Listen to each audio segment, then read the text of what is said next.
Sir, office में। हाँ, उसी को इंटरोगेट करने जा रहा।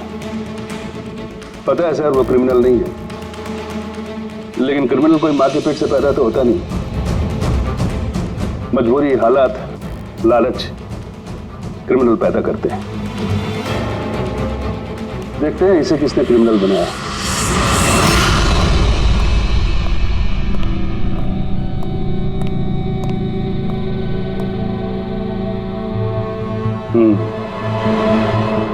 अब ये केस सीआईडी नहीं, क्राइम ब्रांच को सौंप दिया गया है।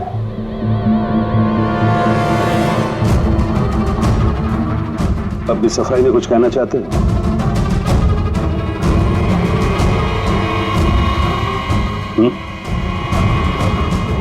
मैं deputy commissioner of police Rajiv, बहुत सुना है तुम्हारे बारे में, लेकिन कभी सोचा नहीं था इस हालत में मुलाकात होगी। मैंने भी बहुत सुना आपके बारे में सर। सुना है काफी सख्त ऑफिसर हैं आप। फिर तो तुम समझ गए होगे, थोड़ी सी भी ढील मैं तुम्हें दूंगा नहीं।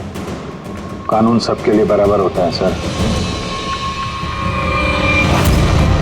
अगर मैंने गुनाह किया है तो सजा का उतना ही हकदार हूं जितना कि कोई आम मुजरिम।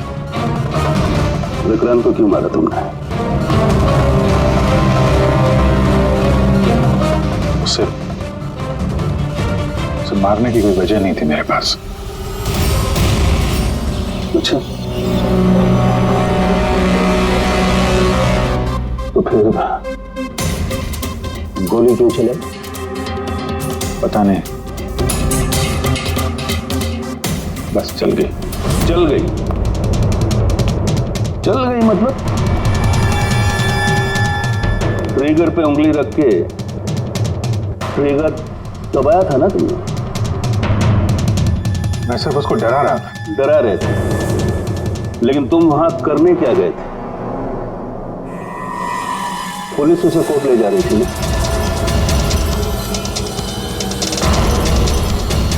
मेरे वहां होने की वजह जानने के लिए आपको सर मेरा और विक्रांत का इतिहास जानना होगा। बस उसे 36 का आंकड़ा चल रहा है हमारा। कई बार वो मेरे हाथ आते आते रह गया, लेकिन इस बार मैंने उसे पकड़ लिया।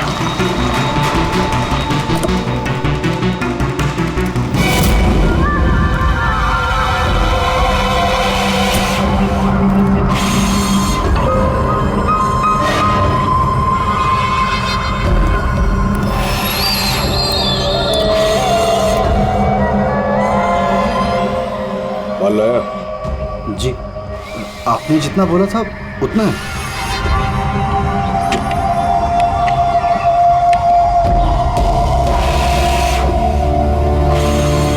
गुड। अगला कंसाइनमेंट अगले महीने की 5 तारीख को। जी। पैसे? गाड़ी में।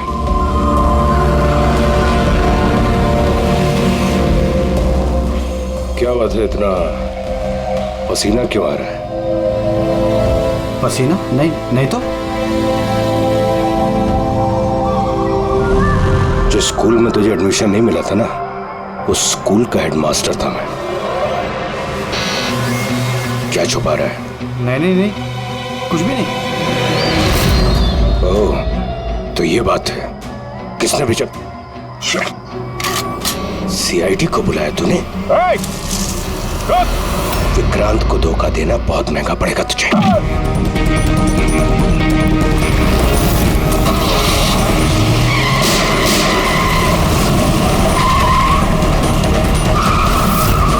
और इस तरह इस बार तुम उस तक पहुंच ही गए। हाँ, लेकिन हमेशा की तरह इस बार भी विक्रांत के नसीब में जेल की सलाखें नहीं लिखी थी। नामी गिरामी अपराधी विक्रांत ने सरकारी गवाह बनने का फैसला कर लिया है। वो मकरंद के खिलाफ अदालत में सारे सबूत देगा और इसके बदले अदालत उसकी सजा काफी हद तक माफ कर देगी। इन अपराधियों को पकड़ने के लिए हम लोग दिन रात एक कर देते हैं, अपने खून पसीना बहाते हैं। क्या इसलिए कि अदालत उनको दोबारा जुर्म करने के लिए छोड़ दे? अब अदालत को दोष मत दो अभिजीत। वैसे भी मकरन के खिलाफ उनके पास ज्यादा सबूत थे नहीं, और हमारा काम मुजरिमों को पकड़ना है, ना कि उनकी सजा तय करना। यार तो तुमको क्या लगता है, इसको छोड़ना सही है? अब सही तो नहीं है, पर हम लोग क्या कर सकते हैं?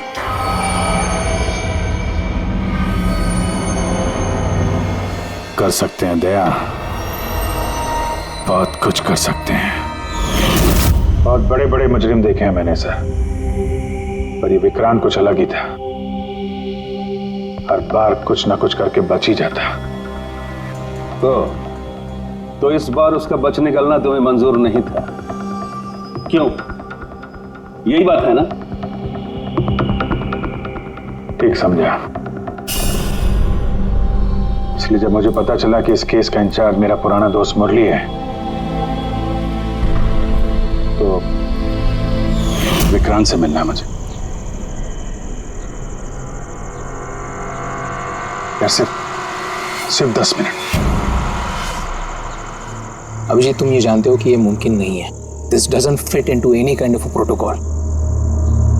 मैं तुम्हें परमिशन नहीं दे सकता। परमिशन?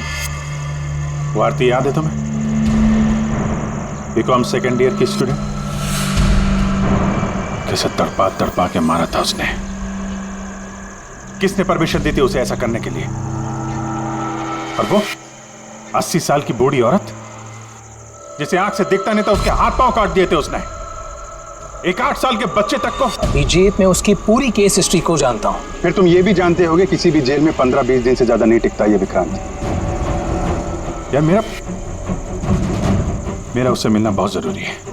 एक लड़की का किडनैप हो गया, पिछले 2 महीने से नहीं मिल रही है।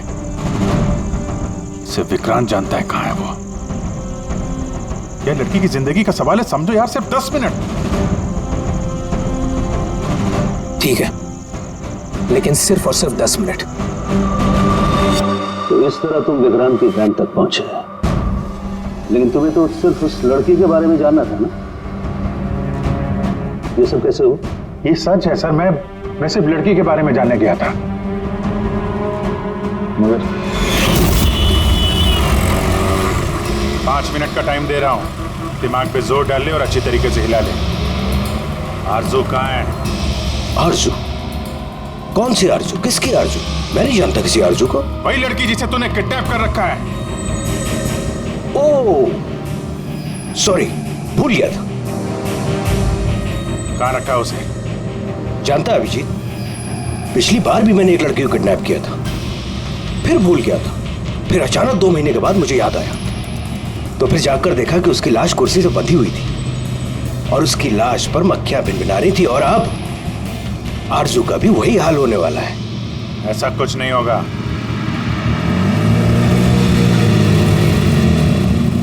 कहां है आरजू? हाँ, याद आया, मेरी जेब में, निकाल ले।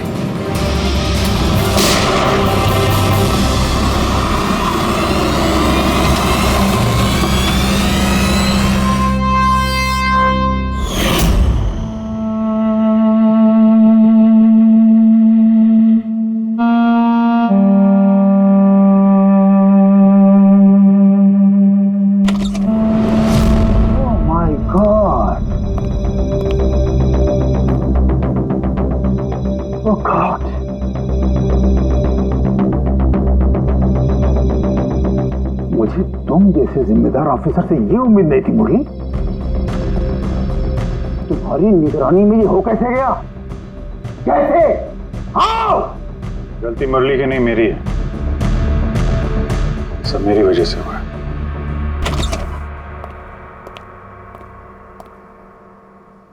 वाह वाह, क्यों एसपी साहब, बड़ा गर्व हो रहा होगा आपको। तो इतिहास में पहली बार किसी सीआईडी ऑफिसर के हाथों खून हुआ है, और वो भी एक सरकारी गवाह का। चैन साहब, आपको जो कुछ कहना है मुझे कहिए। अपराध मैंने किया है। तुमसे नहीं, एसीपी प्रद्युमन से ही बात करूंगा। क्योंकि अगर सीआईडी की नाक कटती है, फाइनली सारी जिम्मेदारी प्रद्युम्न के कंधे पर ही आती है। इसलिए तुमसे ही बात करूंगा।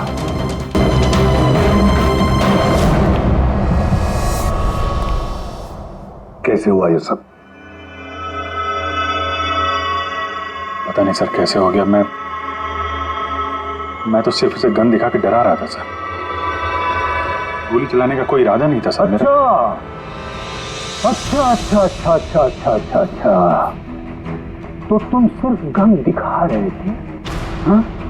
और गन अपने आप चल गई। तुम सीआईडी ऑफिसर हो या कोई नौसिखिए? I mean amateur shooter. मैं पहला सवाल, तुम वहां गए क्यों थे? जब कानून अपना काम कर रहा था तो तुमसे किसने कहा था टांग अड़ाने के लिए?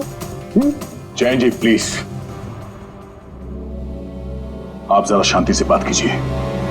अभिजीत एक सीआईडी ऑफिसर है, कोई राह चलता आदमी नहीं। देखो, अभिजीत मेरे लिए सिर्फ और सिर्फ एक मुजरिम है, मकरंद की तरह। हाँ, वैसे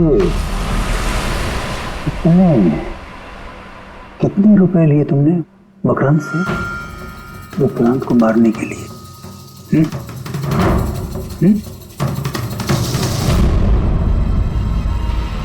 अगर तुम एक वकील ना होते और मैं एक सीआईडी ऑफिसर नहीं होता तो ये सवाल तुम्हें बहुत भारी पड़ता। Oh really? देखो ऐसे थे प्रद्युम्न। इसके तेवर तो देखो, फोन करके बैठा है और मुझ जैसे लॉयर को, सीनियर लॉयर को धमकी दे रहा है। ऐसे चार्जेस लगाऊंगा आप जन्म तक जेल में बैठ के सोओगे। यही एक चीज हो गई तुम वहां। मानता हूं गोली चलाई मैंने सर, विक्रांत को मार दिया, लेकिन उसे मारने का कोई इरादा नहीं था मेरा। खून से खून होता है अभिजीत, इरादा चाहे कुछ भी हो, गलत या सही कोई फर्क नहीं पड़ता। अदालत में ये सब काम नहीं आए। ये प्रोसिक्यूटर, जैन, मीडिया वाले धज्जियां उड़ा देंगे तुम्हारी, धज्जियां। इस जुर्म की सजा भुगतने के लिए मैं तैयार हूं सर, लेकिन जयंत और मीडिया वाले जो मुझ पर इल्जाम लगा रहे हैं मकरंद से मिले होने का, यह मैं कभी बर्दाश्त नहीं कर सकता। अभिजीत, फिर तो तुम्हें कोई नहीं बचा सकता।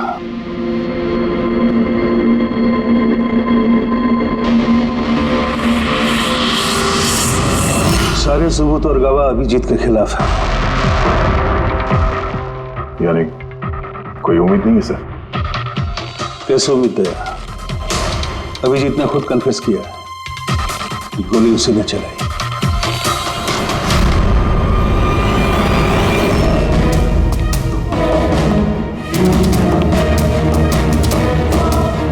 विक्रांत की मौत अभिजीत की गोली से नहीं हुई है बॉस।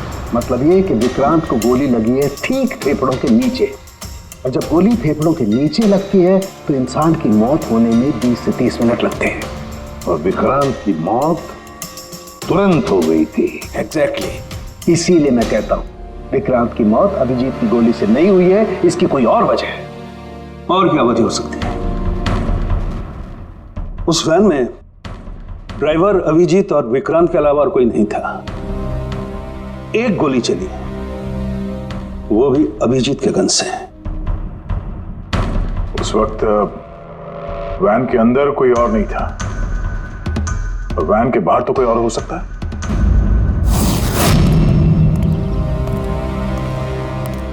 अभिजीत, उस वक्त गाड़ी के बाहर कोई था जिस वक्त गोली चली? नहीं, एक्चुअली पता नहीं, क्योंकि मेरा पूरा ध्यान तो विक्रांत पे था। अभिजीत, ठीक से याद करके बताओ, गोली चलने से पहले क्या हुआ था? कुछ अजीब हुआ था? कुछ भी? गोली चलने से पहले मैं विक्रांत से बात कर रहा था और हाँ, अचानक वैन को झटका लगा, गाड़ी हिल गई और विक्रांत भी थोड़ा गिर गया और मेरा भी संतुलन बिगड़ गया। और गोली चल गई। एक मिनट, झटका लगा? किस तरह का झटका? जैसे सड़क पे अचानक से कोई गड्ढा आ गया, पूरी वैन हिल गई। लेकिन यहाँ तो सड़क बिल्कुल ठीक है, दूर दूर तक कहीं कोई स्पीड ब्रेकर भी नहीं है, स्मूथ। यहाँ गड्ढा कैसे आ सकता है? हाँ साहब, झटका लगा था। मेरी पूरी वैन यूं दाईं तरफ मुड़ गई।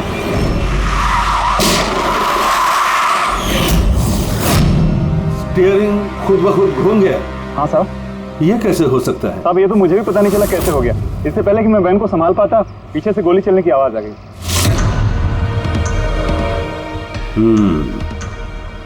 स्टीयरिंग व्हील का खुद ब खुद मुड़ जाना, गोली अपने आप चल जाना, सड़क पे कोई गड्ढा भी नहीं है। आखिर यहां हुआ तो क्या हुआ?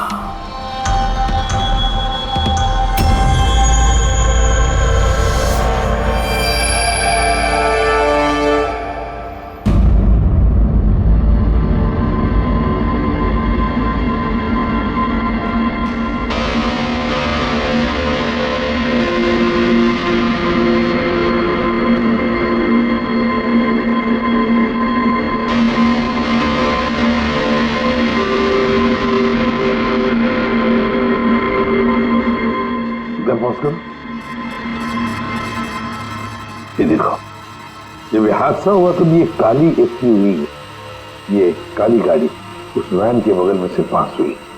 मतलब सर, विक्रांत का खूनी शायद इसी गाड़ी में? हाँ, हो सकता है। सर, ये गाड़ी कहीं रुकी नहीं सर, ये सीधे सीधे चली गई और दूसरी गोली की आवाज भी नहीं आई। और एक बात नोटिस की तुम लोगों ने, 11:17 पर वो काली गाड़ी पास हुई वैन के बगल से, और एग्जैक्टली 11:17 पर विक्रांत की घड़ी भी बंद हो गई। हाँ सर, अभिजीत की घड़ी भी 11:17 को ही बंद हुई थी। हाँ? ये दोनों घड़ियों का एक साथ बंद होना और इस कार का ठीक 11:17 पे वहां से गुजरना, ये संजोग नहीं हो सकता। बिल्कुल सर, बिल्कुल सही कहा आपने, ये कोई संयोग हो ही नहीं सकता। जरूर कोई ना कोई राज छुपा है उस काले रंग के एसयूवी में, जो अभिजीत की बेगुनाही साबित करेगा। तो यहाँ इस फुटेज में इस गाड़ी का नंबर तो दिख नहीं रहा है। इस जगह से 5 किलोमीटर दूर सर टोल नाका है, वहां के सीसीटीवी फुटेज से शायद इस कार की डिटेल मिल जाए। हाँ।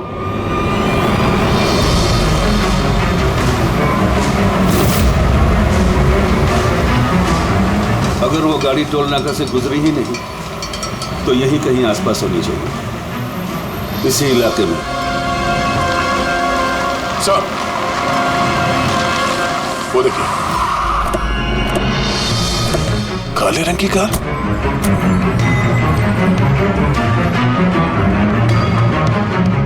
Oh no.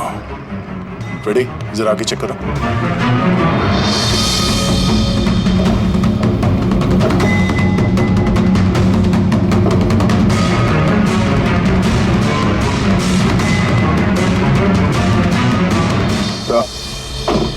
ये वही काली एसयूवी है, जला दी गई है। मतलब गाड़ी में ऐसा जरूर कुछ था जो खूनी मिटाना चाहता था। सर, ना तो नंबर प्लेट दिख रही है और ना ही चेसी नंबर, सारे सबूत मिटा दिए मुजरिम ने।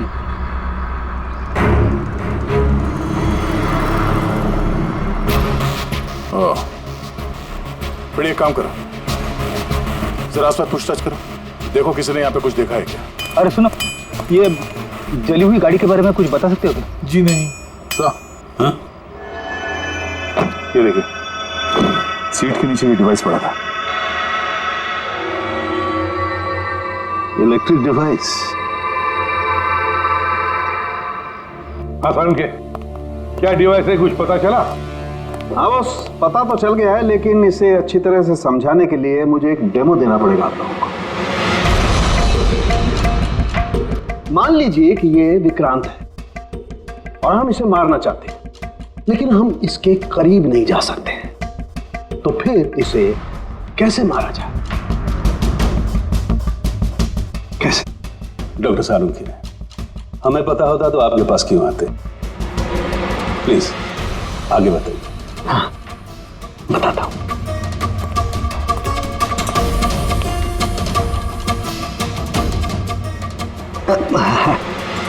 आप थोड़ा पीछे हट जाइए प्लीज। Thank you.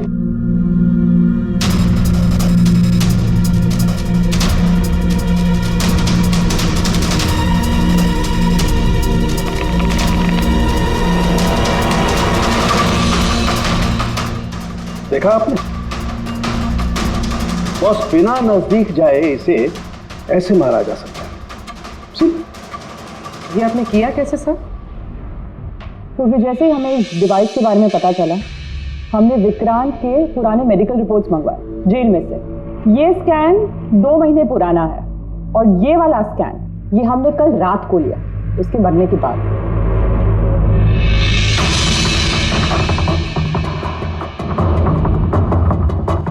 या साळुंखे, इस पहले वाले स्कैन में एक छोटी सी चीज अटकी हुई है वहां उसके सिर में।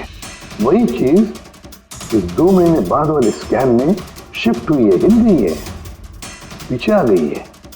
और ये छोटी सी चीज एक शार्पनेल है बॉस, यानी गोली का छोटा सा टुकड़ा। और फिर ये शार्पनेल वहां से इस तरफ शिफ्ट हो गया, जिस वजह से विक्रांत की सबड्यूरल हेमेटोमा यानी ब्रेन ब्लीडिंग की वजह से मौत हो गई। पर ये शार्पनेल अपनी जगह से हिला कैसे? उसी डिवाइस की वजह से जो हमें जलती हुई गाड़ी में से मिला। तो गोलियों के टुकड़े को हिलाने का डिवाइस ही है? सिर्फ गोलियां नहीं रहा, इसने और भी बहुत सारी चीजें हिलाई, जैसे कि विक्रांत के हाथों की हथकड़ी, पुलिस वैन का स्टीयरिंग व्हील, दोनों के हाथ की घड़ी के कांटे, यहां तक कि अभिजीत की गन भी। मतलब लोहे की चीजें, तो जितनी भी लोहे की चीजें हैं वो हिल गई उस डिवाइस की वजह से। Exactly boss. और लोहे का सबसे बड़ा आशिक है मैग्नेट, चुंबक। बॉस, ये है वो चुंबक जिसके जरिए मैंने इसे उड़ाया। यानी उस काली वैन में भी एक ताकतवर लौ चुंबक था, जिसकी वजह से पूरी की पूरी वैन दाईं तरफ चली गई और अभिजीत की मेटल की गन वो भी अपने आप चल गई। हाँ, और विक्रांत के सिर में जो अटका हुआ शार्पनेल का टुकड़ा है वो भी शिफ्ट हुआ। सर, इतनी प्लानिंग के साथ तो वही मार सकता है जिसे शार्पनेल के बारे में पहले से पता था, उसका कोई करीबी। मकरंद। मकरंद मतलब अभिजीत सर बेगुनाह? No, not at all. इतनी जल्दी किसी नतीजे पे पहुंचना ठीक नहीं होगा। मकरंद के खिलाफ जब तक हमको पक्का सबूत न मिल जाए, कानून की नजर में अभिजीत ही दोषी है। मकरंद के खिलाफ सबूत तो वही देगा ना जो विक्रांत के सेफ हाउस के बारे में जानता था, वरना मकरंद को कैसे पता कि विक्रांत किस रास्ते से कोर्ट पहुंचेगा। और विक्रांत की खुफिया जानकारी सिर्फ मुरली और उसके बाकी साथियों के पास थी। आप लोग ऐसा सोच भी कैसे सकते हो सर कि हम में से कोई गद्दारी कर सकता है? जितने ईमानदार आप लोग हैं ना, उतने ईमानदार हम लोग भी हैं। विक्रांत को कहां और कौन से सेफ हाउस में रखा गया था ये सिर्फ आप लोग जानते थे और कोई नहीं। ये सच है ना? हाँ सर, नहीं पता थी। यहाँ तक हमारे घर वालों को पता नहीं थी, तो फिर हम बाहर वालों पे क्यों इल्जाम लगाएंगे?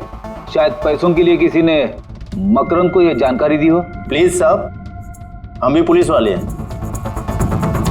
जान की बाजी हम भी लगाते हैं। आप इस तरह इंफॉर्मेशन कहीं ना कहीं से तो लीक हुई है मुरली। हाँ सर, एक्चुअली मैं भी वही सोच रहा हूँ, क्योंकि सेफ हाउस में 24 घंटे सीसीटीवी कैमरे लगे हुए थे, तो अगर भी कोई बाहर वाला अंदर नहीं आ सकता। क्या कहा आपने? चाहकर भी कोई बाहर वाला अंदर नहीं आ सकता? हाँ सर। झूठ! बाहर वाला कोई भी अंदर नहीं आया था। हाँ? क्यों? I am sorry sir, actually Jain ji कभी कभी आते थे। कभी कभी जैन जी आते थे? Yes sir. और कभी कभी जैन जी किस लिए आते थे? क्योंकि जैन जी मकरंद को हर हालत में जेल तक पहुंचाना चाहते थे। अच्छा, तो कहीं ये जयंती वो गद्दार तो नहीं है? वैसे भी कुछ ही दिनों में रिटायरमेंट होने वाला था, आखिरी केस था उनका। सोचा होगा संन्यास लेने से पहले थोड़े बहुत पैसे बना लो।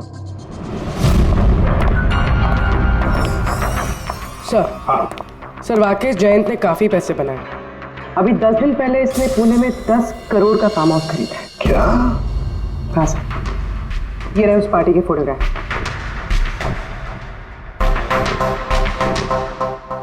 एक मिनट, माय गॉड, दया पहचाना इसे? हाँ सर, ये तो जोगी है, मकरन का खास चेला। जोगी, मकरन का खास चेला, और वो भी जयंत की पार्टी में।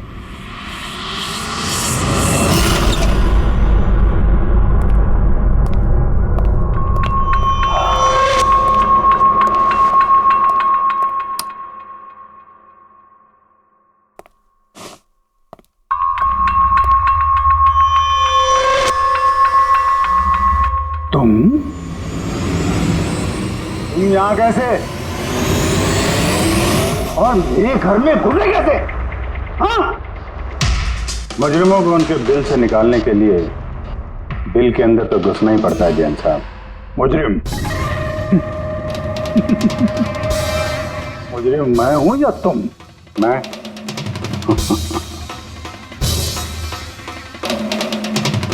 लेकिन ये तस्वीर ये कुछ और ही कहानी कह रही है।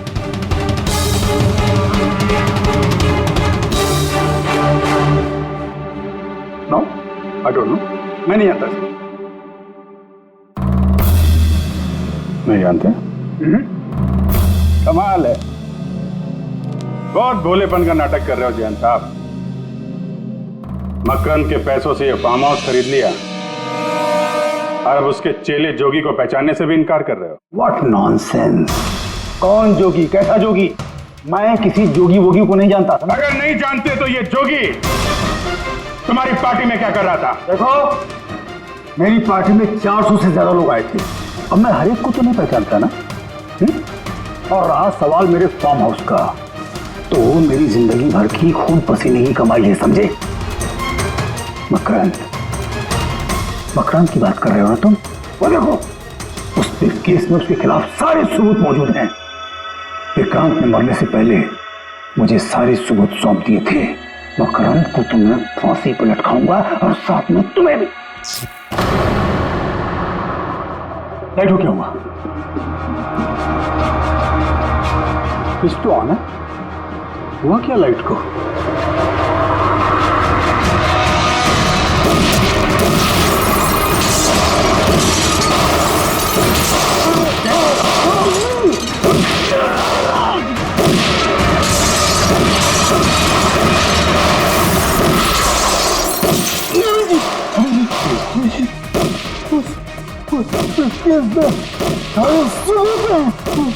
मकान के हाथ नहीं आना चाहिए।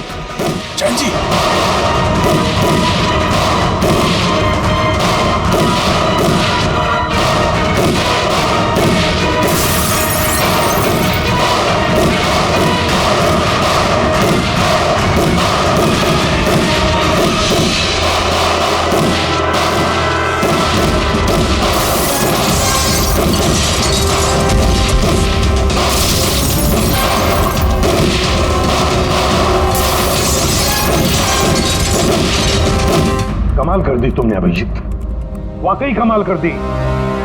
पर पूरी मीडिया तुम्हारे जान के पीछे पड़ी है, अब तो उनको लॉटरी लग गई। अब कह रहे जयंत का खूनी अभिजीत है। सर उनके कहने से क्या होता है? आपको पता है मैं निर्दोष हूं सर। लेकिन तुम्हें वहां जाने की जरूरत क्या थी? जैन के घर में, वहां के सीसीटीवी कैमरे में साफ दिख रहा है कि जैन के मौत के वक्त तुम वहां थे। अब सिर्फ इतना ही नहीं, अब तो पूरी सीआईडी टीम पर इल्जाम लगा रहे हैं कि हम तुम्हें बचाने की कोशिश कर रहे हैं। इल्जाम तो लगेगा ही ना प्रद्युमन। जयंत मकरन के खिलाफ नया सबूत पेश करने वाला था अदालत में, और ठीक एक दिन पहले उसकी मौत हो गई। हाँ, लेकिन वो सबूत मुजरिमों का हाथ नहीं लगा सर। मैं लेके आया। जैन से मरने से पहले मुझे ये सारे सबूत सौंप दिए। ये सबूत, ये फोटोग्राफ्स, ये पेपर्स, ये सबूत काफी नहीं है मकरन को अदालत में सजा दिलवाने के लिए। काफी नहीं है ये सबूत। तो पेन ड्राइव?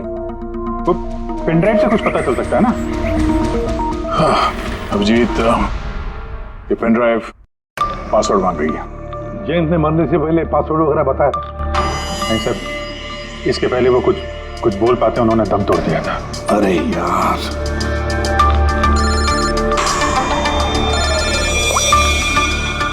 हेलो, हाँ पूर्वी। अच्छा, ओके ओके, ठीक है। अच्छा, पता चल गया जोगी को जैन जी की पार्टी में कौन लेके गया था? कौन लेके गया था? खुद जैन जी की पीए सोनल।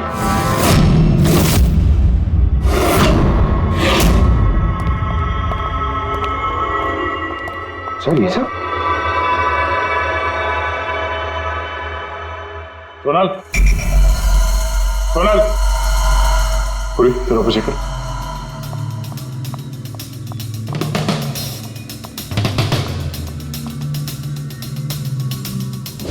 Sonal,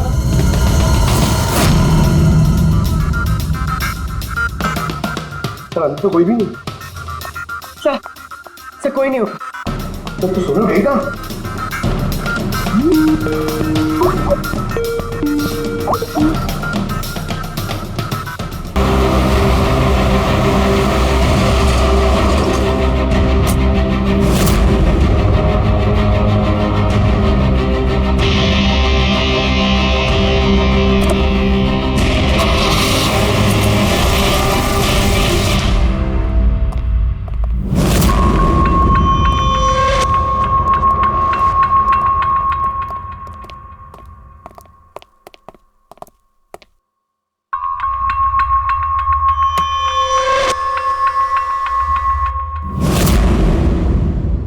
welcome, welcome Abhijit.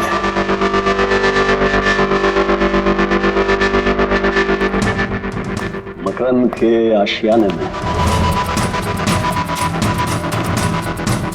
तुम्हारा स्वागत है।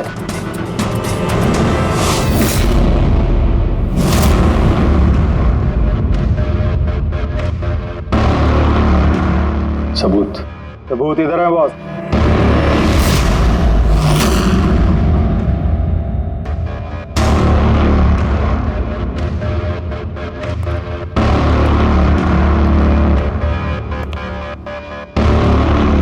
मकरंद, सबूत तुम्हें मिल चुका है, अब सोनल को जाने दो।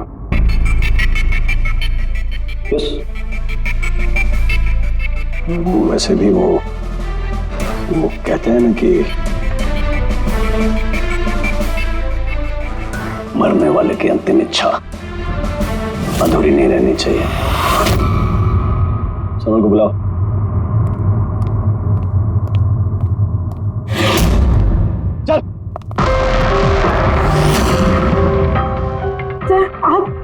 सोनल तुम ठीक हो? हाँ सर, मैं ठीक हूँ। तुम जाओ यहाँ से। लेकिन सर आप... मेरी चिंता मत करो, तुम निकलो, जाओ।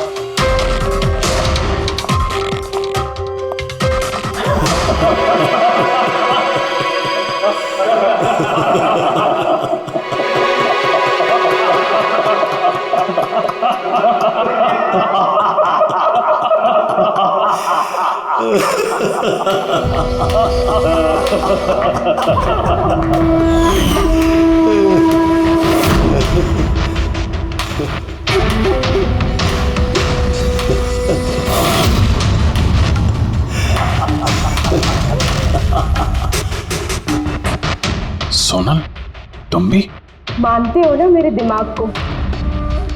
तुम सीआईडी वालों को भी मैंने चकमा दे दिया।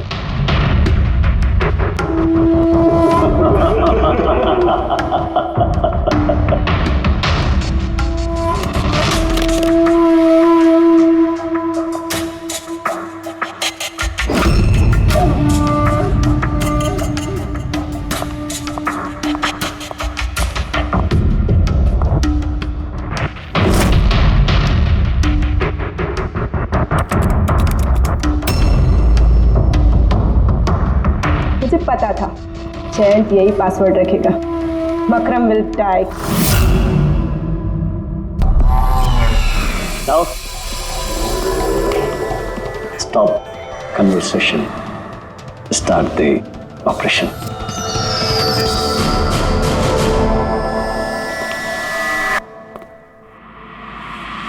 मरने का टाइम हो गया।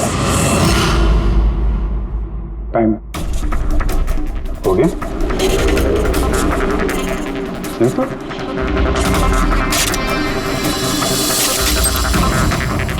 ओह, मैग्नेट।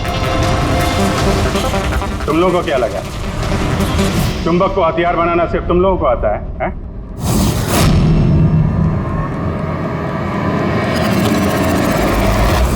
इस ब्रीफकेस में वैसा ही चुंबक है जैसा तुम लोगों ने उस गाड़ी में लगाया था विक्रांत को मारने के लिए। मकरंद, खेल खत्म तुम्हारा।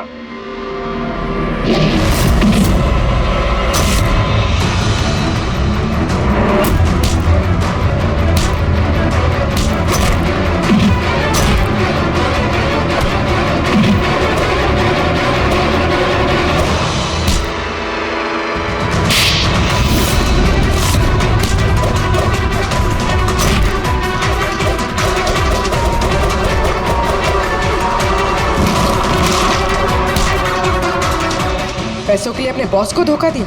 हाँ?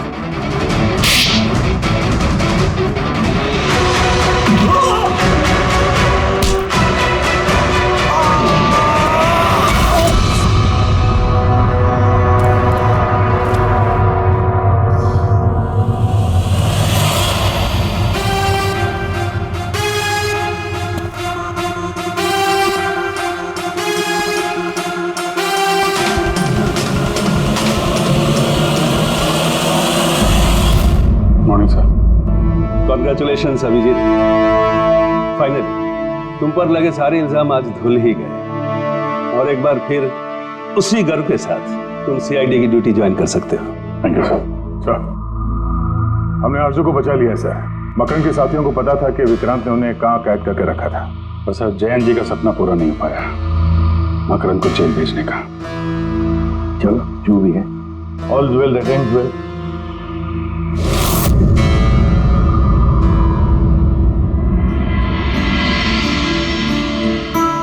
संभालो अपनी अमानत को।